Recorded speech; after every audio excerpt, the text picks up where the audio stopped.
So thank you very much for joining us, everyone, for this session on translating Shakespeare into Japanese. I'm James Hadley from the Trinity Centre for Literary and Cultural Translation, and you're very welcome to this session. Before I hand over to Daniel, I'd like to just give you a little bit of housekeeping information. Please, would you stay mute? You're welcome to switch on your camera if you prefer, but please don't switch on your microphone during the conversation. And if you have any questions that you'd like to ask the speaker, ask Daniel, then please write them into the chat box so that at the end I can collect together the questions and then ask them to Daniel. So I like to try and collect them. Maybe there are several questions that are asking roughly the same thing, and I like to try and combine them together if I can. So without further ado, I will introduce Daniel, who has been professor at Kwansei Gakuen University since 2011, specializing in teaching Shakespeare. And he received his doctorate from Oxford in 2001 for his thesis on the treatment of prosody in Japanese translations, in translations of A Midsummer Night's Dream. He's been learning Japanese since he first went to Japan in 1987 and is active as a translator of contemporary Japanese drama and Japanese Shakespeare adaptations. His research on Japanese Shakespeare translations is available on his homepage, and you can find the information, the link for that, on the same page that you used to sign up for this event. So I will now stop sharing the screen and then I'll pass over to Daniel. Thank you very much.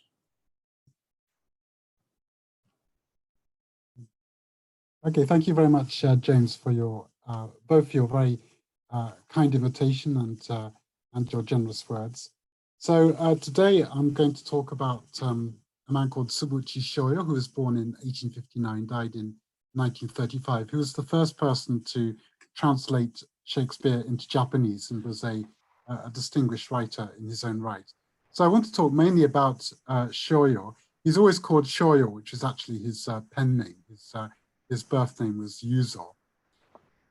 So I want to talk quite generally about Shoyo, about his achievement as a Shakespeare translator, about his background, about his position in Japanese culture. So Shoyo, he started to translate Shakespeare in the 1880s as a young man. He did a translation of Julius Caesar when he was just 25. And then he really got going in the 1900s and decided to translate the complete works around 1909, which he completed in 1928. And he's generally considered the pioneer or so-called father of Shakespeare translation and studies in Japan. I say father not only as a reflection of Japan's traditionally patriarchal culture, but also because his achievement was largely responsible for the prolific culture of Shakespeare in Japan during the last 100 years. So I'll bring up my PowerPoint now.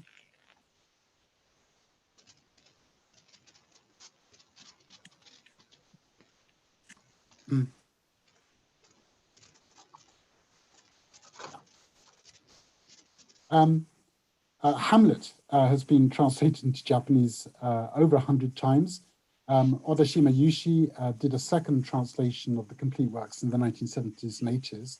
And now a female translator called Matsuoka Kazuko has almost completed a third version, projected to finish next year with All's Well That Ends Well. Odashima and Matsuoka in the late 20th century have translated Shakespeare in quite a different style from Tsubouchi Shoyo 100 years ago. And this is mainly a reflection of language change, although Shoyo's style was already considered slightly archaic in the 1920s. All three of these translators translated Shakespeare mainly for theatrical production, and Odashima and Matsuoka for the director Ninagawa Yukio, who died in 2016, you might have heard of him. Modern Japanese playwrights, except Shoyo himself a little bit in his own original plays, have tended to avoid trying to write like Shakespeare, and yet Shakespeare has been a powerful catalytic force in the modern Japanese theatre. and in the 1950s overtook Molière and then a kabuki playwright called Kawataki Mokuami as the most performed playwright of any nationality in Japan. And that remains so until at present. Mokuami, incidentally, up to his death in 1893, was Shoyo's mentor in the exclusive kabuki world. So as an indication of Shakespeare's popularity, I remember, for example, in 2005, seeing no less than 5 professional productions of Midsummer Night's Dream that year. Shakespeare has also been at the heart of English literary studies in Japanese universities since the 1890s, when Shoyo established the Faculty of Letters at Waseda University, which is one of the main private universities in Japan, in Tokyo.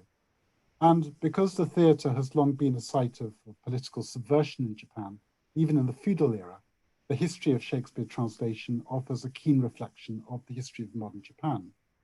Well, that's not really my story today, only to note that Shoyo, whose 19th century ascetic, placed Shakespeare above political concerns, and who like to see himself a little bit as a kind of Oriental sage, distancing himself also from ideology and academic politics and so on, probably could not have translated Shakespeare without the sponsorship of someone called Okuma Shigenobu, who was an old samurai who founded Waseda University in 1882 and was later Prime Minister of Japan during the First World War. So Okuma was a centrist and internationalist who supported Britain in the First World War when Japan was an ally of the British.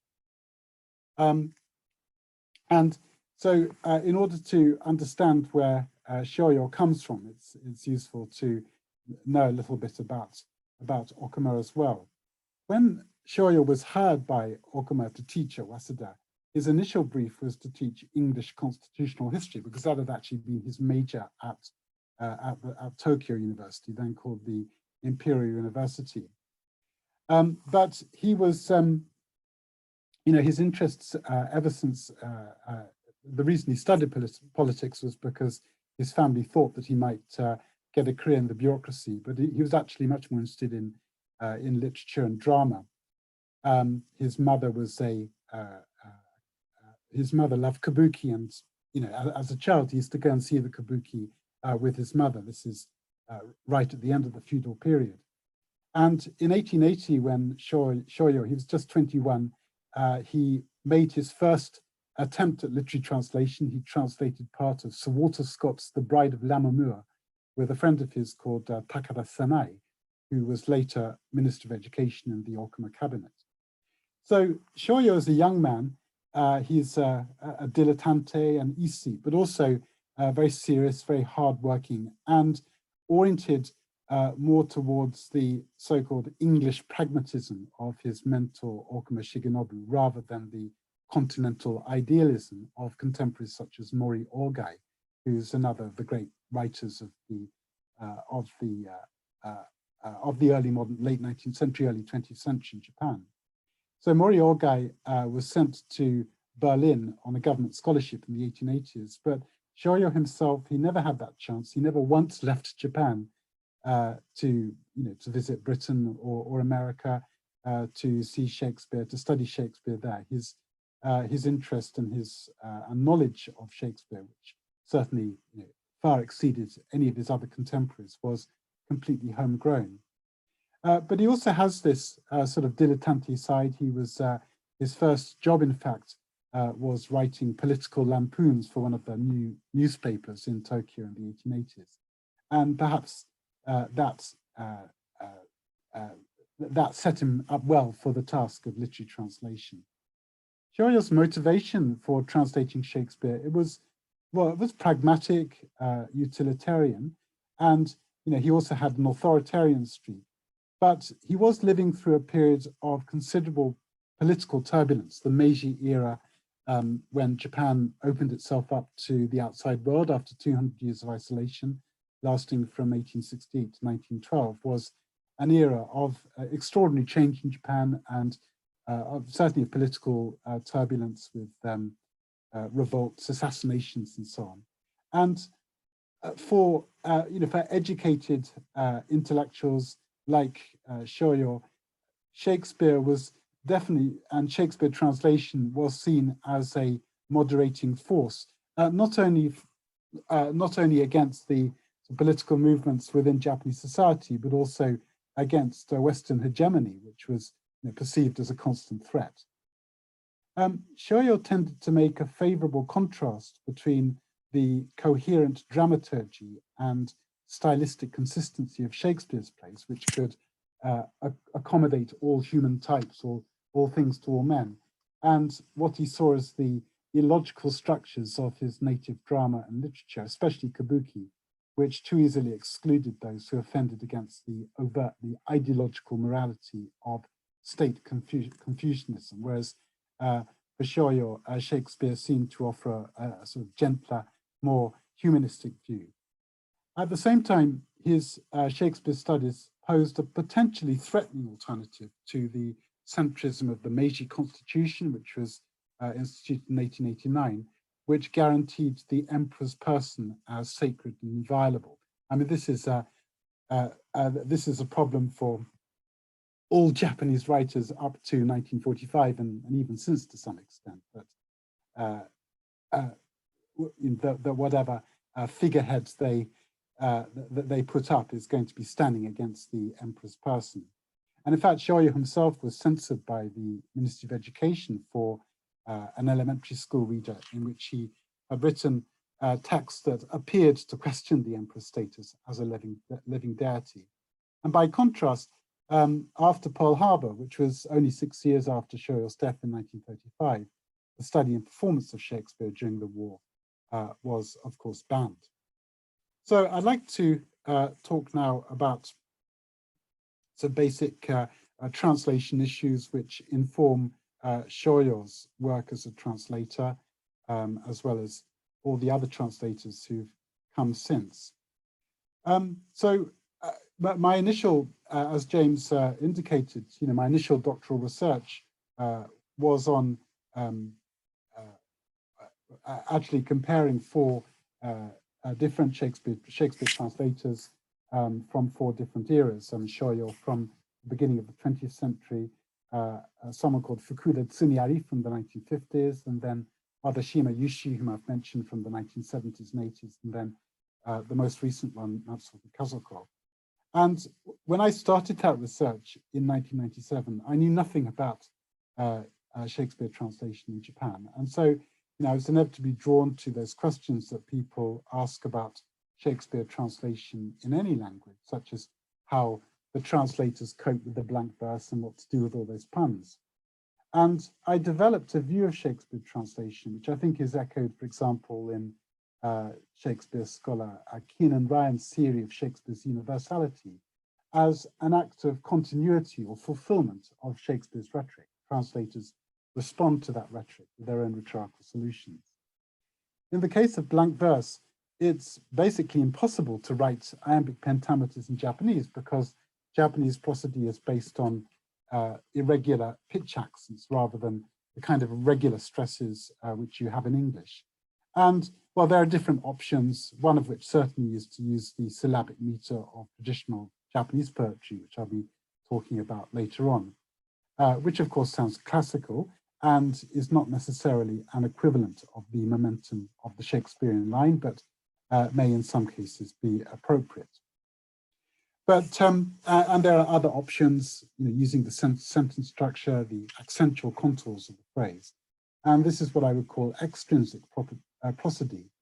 And the fact that it cannot be sustained with anything like the consistency of Shakespeare's prosody is, I take as one example of Tory's first law of standardization, namely that in translation, items tend to be selected on a level which is lower than the one where textual relations have been translated in the source text. At the same time, as I've argued, I do believe that Japanese Shakespeare translators fulfill a potential within Shakespeare's rhetoric that enables them, as it were, to find the freedom of their own brave new world and their own culture. In modern Japan, Shakespeare translation has moved in line with the process of language change towards a style that is faster and pithier, more dependent on the intrinsic prosody of wordplay, or what is called goro awase in Japanese, which encompasses not only puns, but also the alliterations and internal rhymes that are pervasive in Japanese.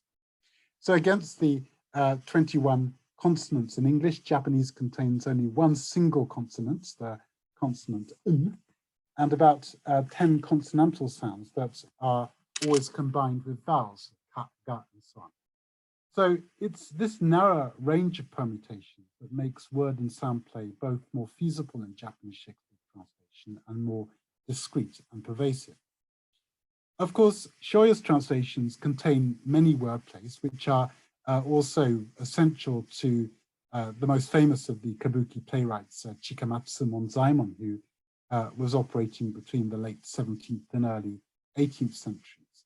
But in Shakespeare translation, wordplay really comes into its own in the very popular translations by Odashima in the 1970s.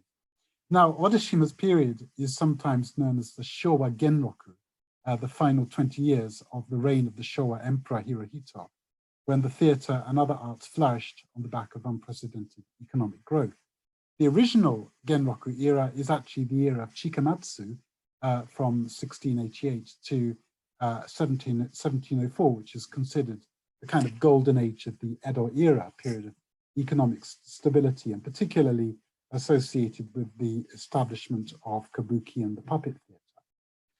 So my point is that Odashima's Shakespeare translations, they have a kind of emotional force and popular appeal for which Shoyo certainly yearned half a century before, but was stuck, as it were, between the two Genrokus.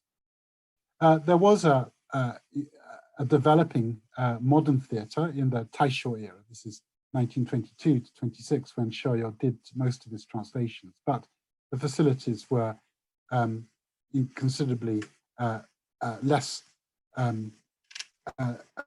developed than they became in the 70s and 80s. And the Taisho era was also an era of economic growth, but the new mass audience was rather more likely to read novels than to go to the theatre. So, this is the era of writers such as Natsume Soseki and Tanizaki Junichiro. And, when we think of modern Japanese literature in the 20th century, the novel is the dominant genre above drama. So that's what Shoyo is competing against. So, but none of this is to suggest that his translations, cannot be poetic, dramatic, and indeed modern. But his primary achievement was as a pioneer. Much has been written in Japanese on Shoyo and Shakespeare, though relatively little in English. And this list seems to me to list the most salient features of this achievement. First of all, he tends to domesticate rather than foreignize. And this is in line with his conviction that it's the reader's individual response that matters. But when he started to translate Shakespeare in the 1880s, he rather stuck out from his contemporaries who sacrificed almost everything in order to grasp the valuable content of Western text and therefore wrote what was then a very strange and kind of foreign-sounding Japanese.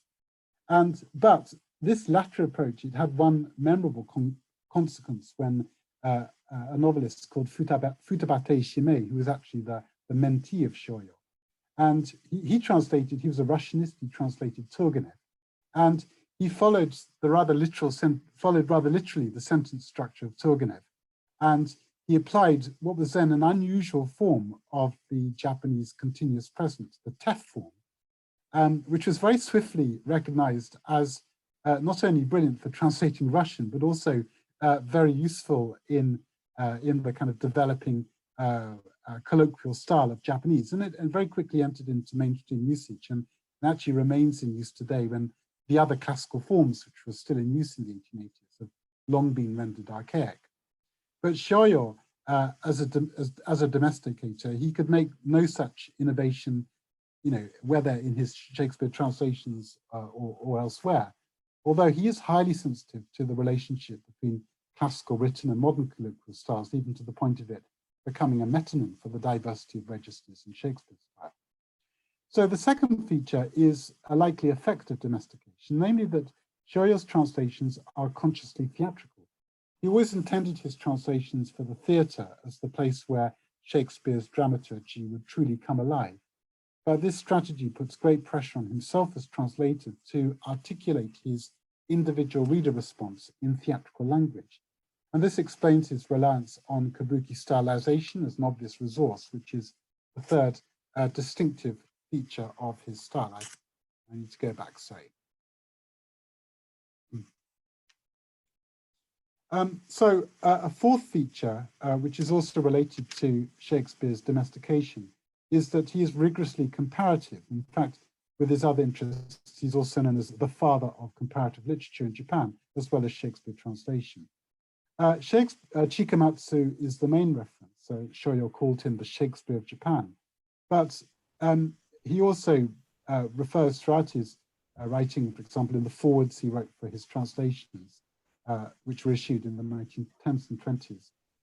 He makes numerous references to, or numerous comparisons between Shakespeare's characters and characters and stories in his native literature and drama, and also with all the writers from the Edo era. This is 1603 to 1868, which he'd been reading since a child. And a particular favorite was Kyokutei Bakin, who is the most popular fiction writer of the early 19th century, just before Japan opened itself up, and particularly well known for his samurai potboiler called Nanso Satomi Hakkenden, or The Legend of the Eight Samurai Hounds. Shoyo criticized Bakin in his youth for being way too unsubtle and didactic, but the unique Bakin style he felt had a potential as an equivalent for the momentum of the Shakespearean line. And finally, there's Shoyo's interest in historical drama, or in drama's potential for telling the truth of history. And Shoyo, he holds to a 19th century belief in the function of literature to reveal to him the relations of cause and effect in human behavior. He often uses this Buddhist term, ingakanke, cause and effect, which in historical drama is the process of human development that extends to the present. For this reason, he insists on the importance of historical accuracy and unfavorably compares kabuki jidaimon, or period plays, where historical events are conflated with both the state ideology and characterization to become fantasy. And so he compares this with Shakespeare, who manages somehow to be both relatively truthful to historical fact and at the same time to juxtapose historical narrative with human detail. The obvious example being the full-staff plays.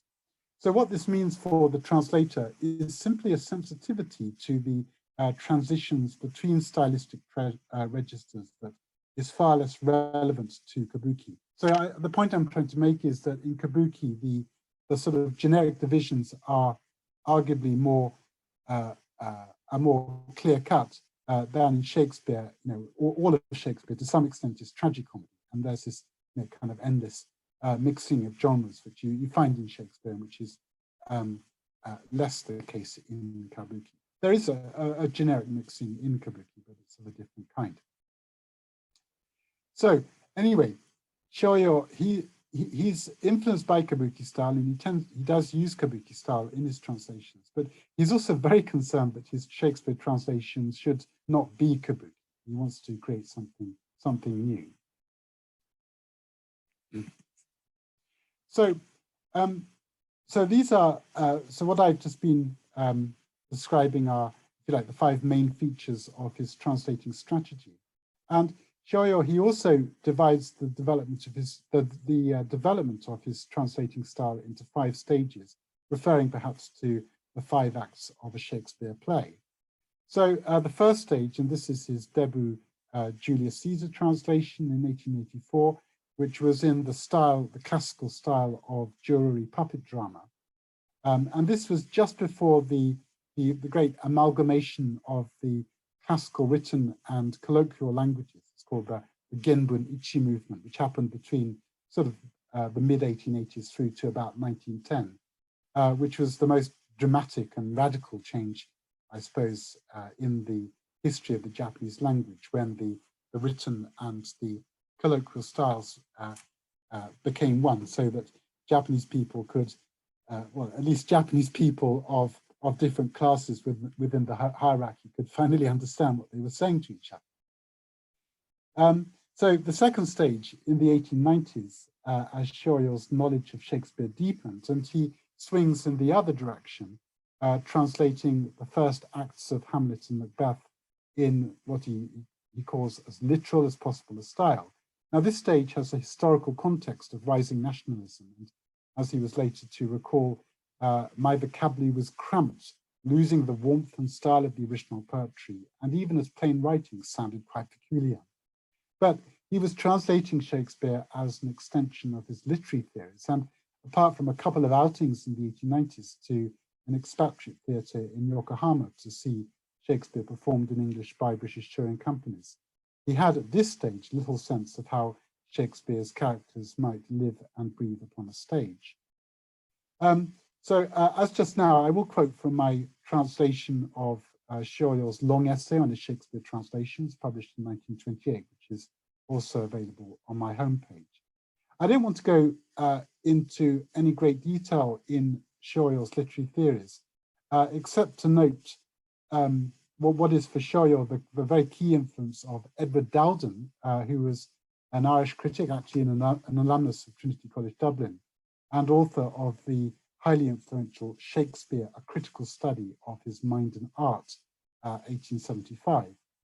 Now, Dowden had a rigorously anti-didactic view of literature, which appealed immensely to Shoyo, which meant that the actual ideals of a creative genius like Shakespeare had to remain hidden, and what Shakespeare actually believed had to remain hidden, and Shakespeare's appeal to a translator like Shoyo was entirely rhetorical. Shoyo never lost his conviction that Shakespeare's rhetoric could be realized in his native language through the voices and bodies of Japanese actors. And in 1905, he forms Japan's first modern theatrical company called the Bungei Kyokai, the Literary Arts Association, which employed Japan's first female actors and staged the trial scene of The Merchant of Venice. Before doing his bit in full in 1911, which was the first complete staging of a complete translation of a Shakespeare play in modern Japanese. Shoyo's sense of the three-dimensional challenge of translating Shakespeare for the Japanese stage is evident in an article he published in 1907, and he writes, for Japanese actors to portray Westerners on stage, and not just Westerners, but English people, and not just English people, but the English of Elizabethan times, and not just Elizabethans, but those of Shakespeare's play, and to portray such unique and yet diverse characters as Hamlet, Claudius, and Polonius, each with their own authentic history, is without question intellectually impossible, and yet quite apart from what Shakespeare scholars might say, if we are to grasp the bull by the horns and assert that human feelings are fundamentally alike, we should be able to find some way of portraying these roles. So it's impossible, but you have to try.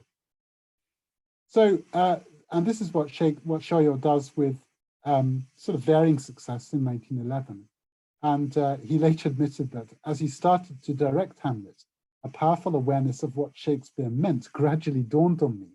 It was only with a rather vague idea of what lay ahead I started to translate the play. In the judgment of the novelist Natsume Soseki, Shoyo failed, or at least was a limited success. And even in his own, he knew that he had failed to find a new dramatic language, perhaps by being a few years too early, but also because the productions he'd seen in Yokohama 20 years before had been done in an old-fashioned declamatory style that he felt best approximated the classicism of Shakespeare. So for Shoyo, the issue becomes one of following the original in its blend of formal poetry, poetic prose, and colloquial language, so as to convey its warmth and rhythm. But as he admits, this approach was haphazard and formulaic, relying more on guesswork than a thorough knowledge of the text and Western theatrical practices. His later translations for the Bungei Kyokai were in this mixed literary and colloquial style, and it could produce some interesting results. So this is his fourth stage.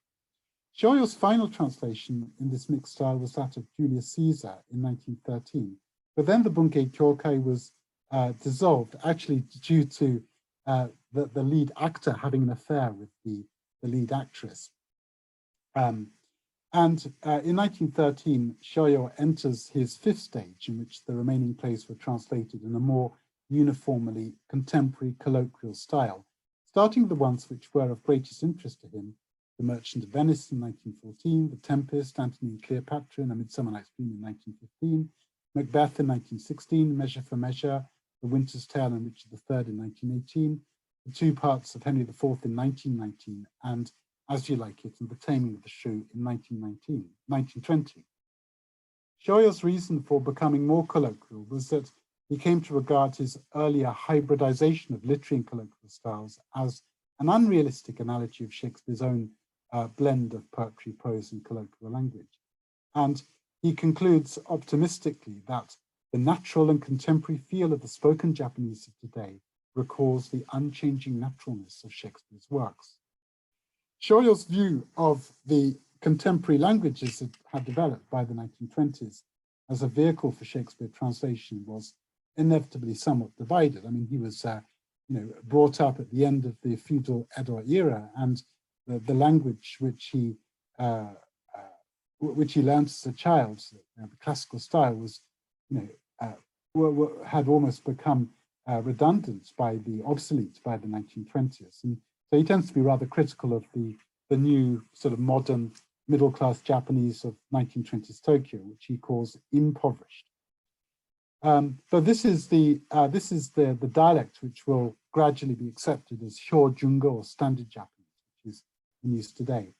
And he observes that the modern Tokyo dialect, translating it, using it, it makes Ophelia and Juliet sound like bar girls and students. But on the other hand, he insists that only colloquial usage was able to capture the remarkable creativity of Shakespeare's language. So, his views about modern Japanese are very mixed. Just as Shakespeare's creativity is exercised through repeated acts of communication, there was, for example, with the staging of Shakespeare's plays in Japanese, potential for modern Japanese to become a more creative and versatile language through repeated acts of communication between users. So the final fifth stage of Shoyo Shakespeare translations are more contemporary than what had become before, but are by no means immune from classical usage. And in 1928, he makes the following, I think, very intriguing observation. Shakespeare uses archaisms, foreign words, slang, and dialects as the situation demands, and the translator should do likewise. The literary and spoken styles of long ago, the language of Confucianism, the Chinese classics, of the Tohoku and Kyushu dialects of Akinari, Bakin, Saikaku, and Chikamatsu, all writers from the 18th and 19th centuries.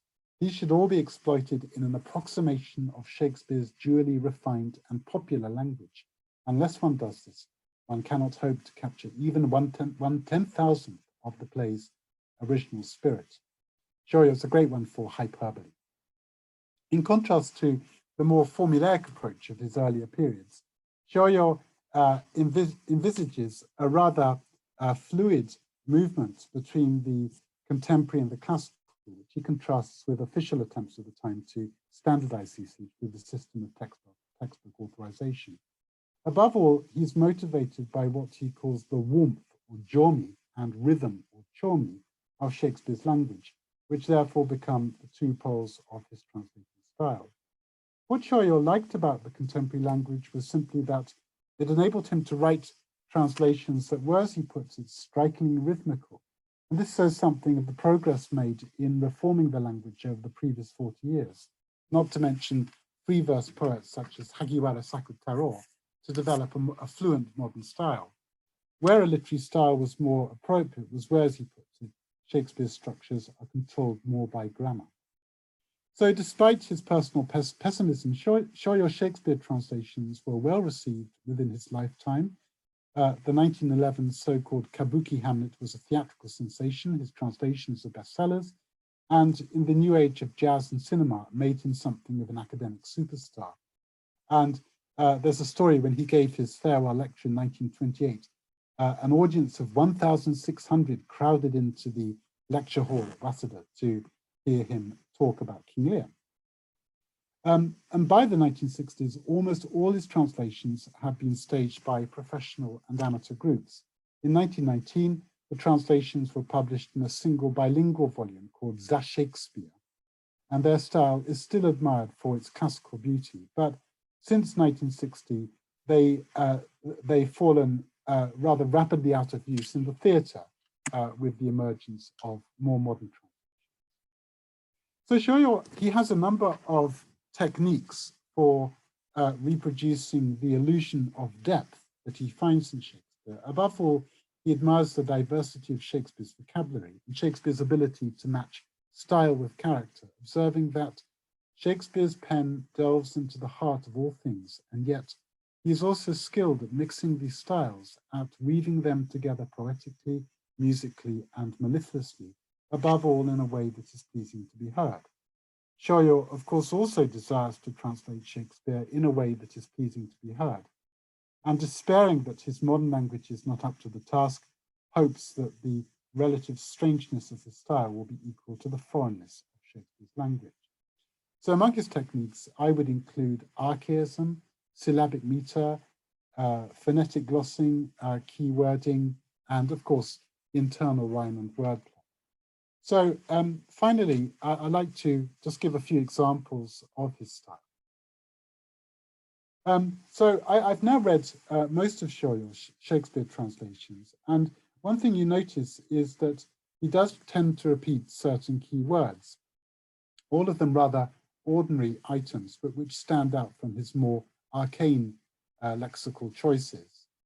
The scholar Friederike von Schwerin-Hay, in her 2005 comparison of German and Shakespeare translations of The Tempest, which contains one of the few available analyses in English of Shoyo's style, applies Maria Timoshko's theory to argue that these keywords may stand as metonyms for an interpretive response, in this case, heightening the strangeness and complexity of Shakespeare's late romance as a realist alternative to magnifying the magical aspects.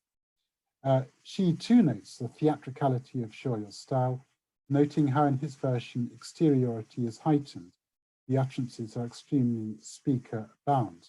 So Shoyo, he's not very interested in the magic and the supernatural, but he's interested in The Tempest as a kind of theatrical event, and that's what he wants to capture in his translation. So one key word which Schwerin-Hay notices is fushigi, meaning strange or wonderful, which is an old Japanese word with a Buddhist connotation of transcending rational explanation, which has remained in everyday use. Since the word strange is a regular item in Shakespeare's vocabulary, occurring no less than 26 times in The Tempest to express a certain Renaissance worldview of the strangeness of human experience, it is remarkable how Shoyo sticks with fushigi in his translation with more or less equal frequency when he might have used other collocations to fit the context and vary the vocabulary. And an additional reason for thinking so is that Shoyo uses fushigi in Miranda's Brave New World speech as she meets the world for the wider world for the first time. Oh wonder, how many goodly creatures are there here? How beauteous mankind is, oh brave new world that has such people in it. Shakespeare's plays contain numerous quotable phrases and speeches like to be or not to be, which, because they are so well known, can serve as a metonym for a play as a whole. To be or not to be would have been familiar to Shoyo's readers in 1915, and Hamlet was by far since it was the first play to be introduced into Japan in the 1870s. So that would have been well known, but not Miranda's little speech. But Miranda's speech, by any reckoning, can be said to sum up what the play is about. And for Shoyo, who's basically reluctant to politicize Shakespeare, it's arguable that his view of Shakespeare as being all things to all men and women starts and stops with Miranda. So this is how he translates it. Ma fushigi na, oh wonder, ma fushigi na, oh ma tasu no rippa na seiyuu, ningen toいうものはまあなんたる美しいものじゃ。こういう人たちの住んでいるとこはまあなんという見事な珍しい世界だろ This is actually, it's probably not a very memorable translation, but it's typical, I think, of Shoyo's technique to, of keywording to, to foreground some key lexical elements of the text as a context for his more rotund oratorical style. And he uses other keywords like rippa, meaning good, splendid, and migoto, gorgeous. Actually, this particular example, Mafushigina, and is probably actually a sort of imitation of the female students or jogakse, who, according to scholars like Indra Levy, were a very powerful linguistic source for the older generation of Japanese writers and translators as they sought a voice for Japan's modernization. A technique which connects Shoyo's translation with the resonance of classical Japanese drama is, of course, 7/5 syllabic meter called Shichigo-cho, which is used in the narrative sections of kabuki, where a seated narrator or chanter moves the story along in a vivid rhythmic style. Like stress-based meter in English, the repetitive use of syllabics generates a sense of momentum, regularity, and expectation, with one phrase leading into the next, while the contrast between long and short creates various opportunities for semantic contrast. The regular use of Shichigo-cho, also, well, Shichigo-cho is 7/5 and then 5/7. There's also 5/7 syllabic meter, and 5/7 is said to be more kind of forceful, rising, poetic, and 7/5 to be softer, more graceful. So if Shoyo had done all his Shakespeare translations in Shichigo-cho, then they would indeed have been 100% kabuki. But he uses it sparingly. And in fact, the kabuki element of his style is more in the archaisms, in particular the verbal inflections, the classical verb endings, which he uses sometimes. And Shoyo had good reason for avoiding Shichigo-cho. He writes that the limp rhythms of 7/5 meter are quite incapable of conveying the energy and crackle of the original text. But one memorable exception is of Hamlet's to be or not to be soliloquy. But Shoyo, he translates only the first line in 5/7 meter like this. Yoni aru, it's 4 with a pause, yoni aru, yoni aranu, 5, sore ga gimonja. Yoni aru, yoni aranu, sore ga gimonja. To be or not to be, that is the question. But the rest of that soliloquy, it's in a complete kind of mishmash of 4s, 5s, 6s, 7s, and so on, which suggests that this rather exceptional 5/5/7 line is meta-theatrical, framing Hamlet's soliloquy as a theatrical event and reaching out to his audience in 1911, who would have been brought up in kabuki and puzzled by the sight of an actor standing at the front of the stage and speaking lines to himself without musical accompaniment. So this is how the rest of the speech sounds in Japanese. Zanni no unme no yaya ishinagi wo hitasura taishi nonde oru ga danchi no honi ka, aruiwa umi nasu kannan mo mukayutte, tatakaote ne wa tatsu ga daijoubu no kokorozashi ka, shi wa nemuri misugimi, nemutte kokoro no itami ga sari, kono niku ni tsukematoute oru senbyaku no kurushimi ga nozo karuru mono naraba, sore koso oemo nao negawashi daishuen jaga. And there are a few phrases in this translation like daijoubu no kokorozashi, which are a little bit strange in Japanese, but which acquire a kind of resonance in the context of the translation. Also, negawashi daishuen, a consummation without being wished. So this is a fine rendition, which people always quote when they talk about Shoyo. But what audiences of the time would have found a little bit harder to stomach were the archaic verb endings, such as when Ophelia tells Hamlet, "You are merry, my lord," and he translates it, "Iko o karite isaseraremasu," which just sounds straight out of kabuki. But in the 1920s, Shoyo's style, it does flatten out quite a lot and sounds much less like kabuki. So my third example, and this is Ruby, or phonetic glossing. And this is the practice of inserting, I'm sorry, you can't, I haven't illustrated this on my slide, but it's the practice of putting the phonetic reading of a kanji in small print above the kanji to indicate the pronunciation. And this became kind of standard in the late 19th century with the introduction of Western printing technology and so on. And Shoyo, he does tend to use more unusual kanji, certainly than later translators, and so has greater need of Ruby. But in fact, he uses Ruby for almost all the kanji, even the really simple ones, which all the readers would have known. And this is partly for the sake of speakability, but also actually it's a kind of juxtaposition, which is like what Shakespeare does, juxtaposing words of the same meaning. And this is, and there's a good example in his translation, the quarrel between Oberon and Tanya in A Midsummer Night's Dream, which Shoyo translated in 1915. And this is how it goes. Ill met by moonlight, proud Titania. What jealous Oberon, fairest skip hence. I have forsworn his bed and company.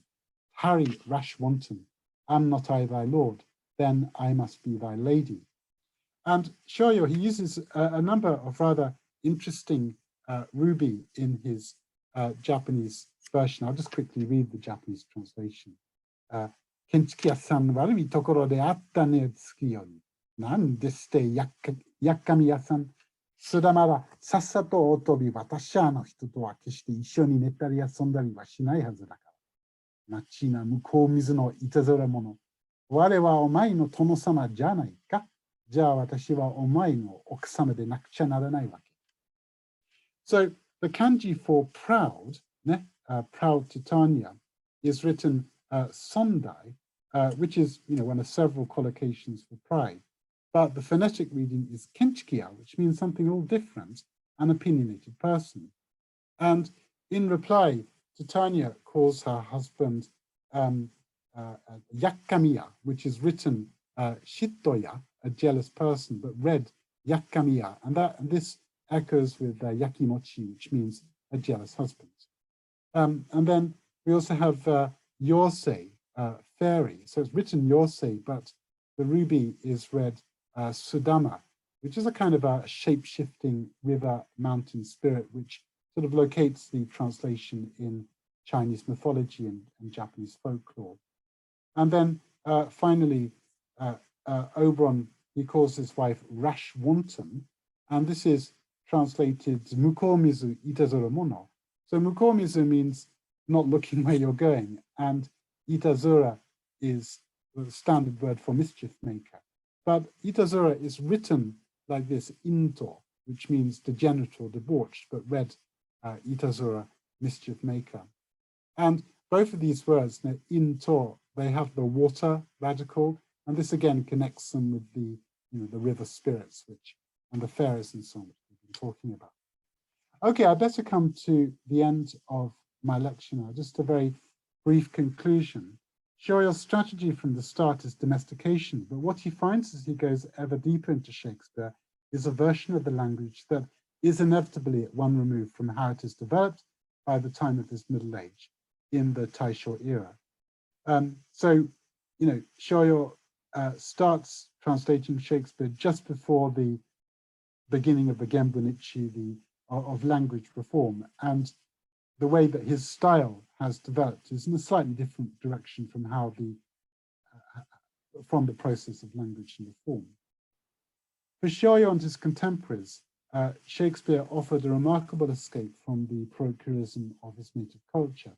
The irony of Shoyo's position is that he is bound to see him from the standpoint of parochialism, and even to sound most authentic when he translates Shakespeare in a classical and therefore slightly parochial style. Thank you very much.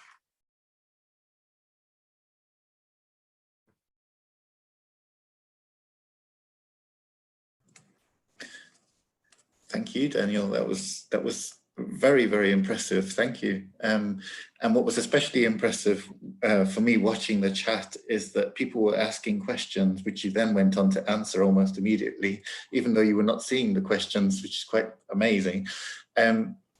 So there are some questions that you didn't yet answer. So if you don't mind, I will start posing them. And for anybody who's wanting to ask a question, please do feel free to add it to the chat box, and I will get to it if I can.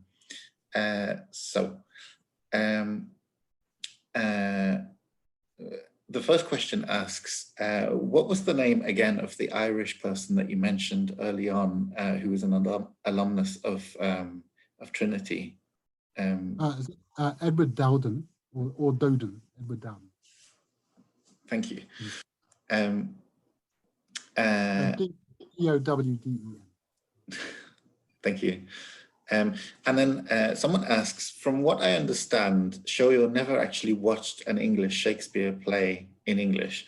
So how did this affect his translation for theatre when compared to translators who might have been influenced by Shakespearean style theatre? Yeah, well, he did see a couple of English language productions. I mean, he never left Japan, he never went to Britain, but in I think it was in 1892, a professional touring company called the Mill Company, they came to Japan and they performed at the Gaiety Theatre in Yokohama, which was an expatriate theatre. And Shoyo went along to see those productions, and I think he was actually impressed, and I think it made a very strong impression of him. And but the problem was the Mill style. It was this rather old-fashioned sort of declamatory style, and you know the Western style of producing Shakespeare changed quite radically in the 1900s with people like Edward Gordon Craig. So Shoyo, he got this idea that that when he finally staged Shakespeare in Japanese, it had also to be in a rather declamatory style. So it actually had a slightly unfortunate effect, but I think Shoyo, he realized his mistake, and more modern styles of doing Shakespeare were developed not by him actually, but by his disciples, the younger generation of directors. Excellent, thank you. There's another question which asks, I would really like to know the answer myself. How did Shoyo deal with Shakespeare's neologisms and novel expressions, the kind of Shakespeareisms that are now quite familiar to many of us in English, but obviously wouldn't have been at some point in Japanese? That's not something I've particularly studied. I think he would just translate it as it comes.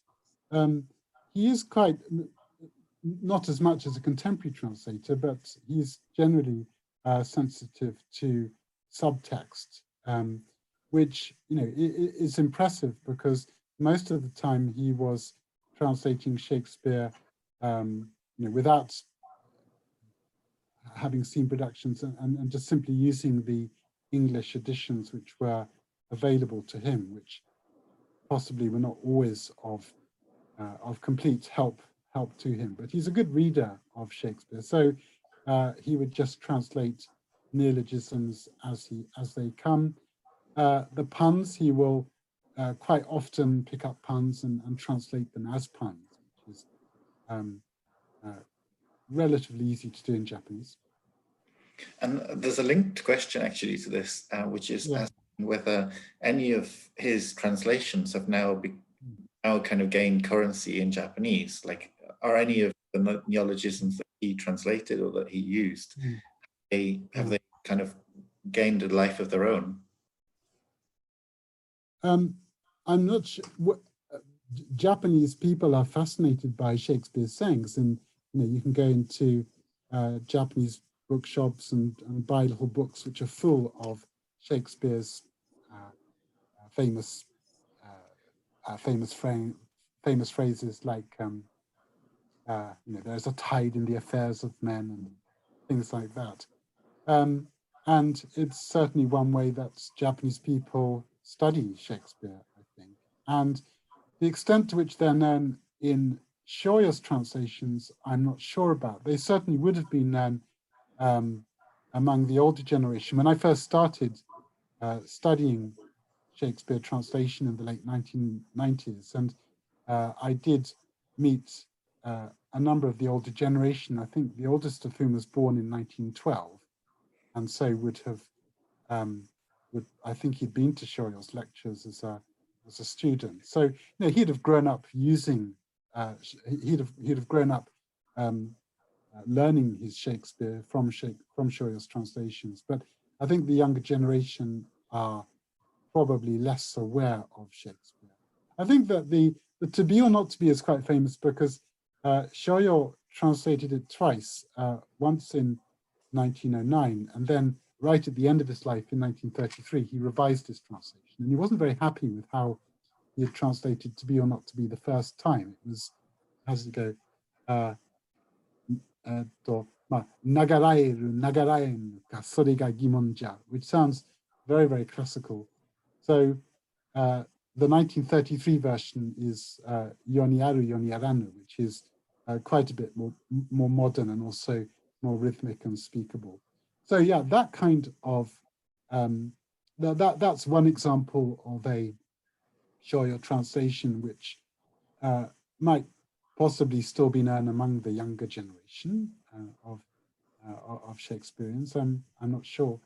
There was a sort of semi-professional company. I don't know if they're still active, but they certainly were sort of 20, 15 years ago in Tokyo. And they're all senior citizens. You had to be over the age of 60 to join this company. And they would do a single Shakespeare production every year. And they would always use the Shoyo translation, you know, just because they liked it. They liked the sound of the language. And occasionally the big commercial companies like Bungakuza, which is one of the really old commercial theatre companies in Japan, founded in the 1930s. And they sometimes use Shoyo's translation, or they mix it with a modern translation just to create a certain effect. But Shoyo's language, Shoyo's Japanese is difficult for, for modern actors to speak. It's just so different from the kind of language they speak. And it's also, I think, difficult for kabuki actors because it's not, although it sounds like kabuki, it's not exactly kabuki. And it's difficult for them for another reason. Thank you. So another question takes a very different tack, and it asks, what were the secondary resources available to Shoyo at his time? So what were like dictionaries and this kind of glosses and this kind of thing? What was available to him? Quite a lot, in fact, because, for example, the Imperial University Library, where Shoyo studied in the late 1870s, and I think the library was established in 1875, and they quite rapidly started buying, you know, the latest Shakespeare editions, and the popular ones were the Variorum Shakespeare, edited by H.H. Furness, and then the Cambridge Shakespeare, and there were resources like what's it called, Onions on is it Shakespearean grammar, and is it Abbott, Schmidt, and so on. Shoyo himself, for criticism, I mean, Dowden was a key resource, but the other 19th century critics, like the continental critics like Gervinus and Ulrichi, and then there's another one, Hudson, who was an American scholar, Richard Green Moulton at the University of Chicago, and his sort of modern scientific approach. So there was a lot. And the Marizen bookstore, which I think was established about 1870, and they could easily order these books from London or wherever. So yeah, there was a lot available. And you know, Shoyo, by the time he died, he had amassed a fairly considerable library of resources which he used for his translations. It's very interesting, especially because some of the, not really very much earlier than him, and I mean, only a couple of generations, Japan was pretty much closed. So it's amazing the amount of information and resources that had arrived in Japan by this time. So I only have time for one more question, I think.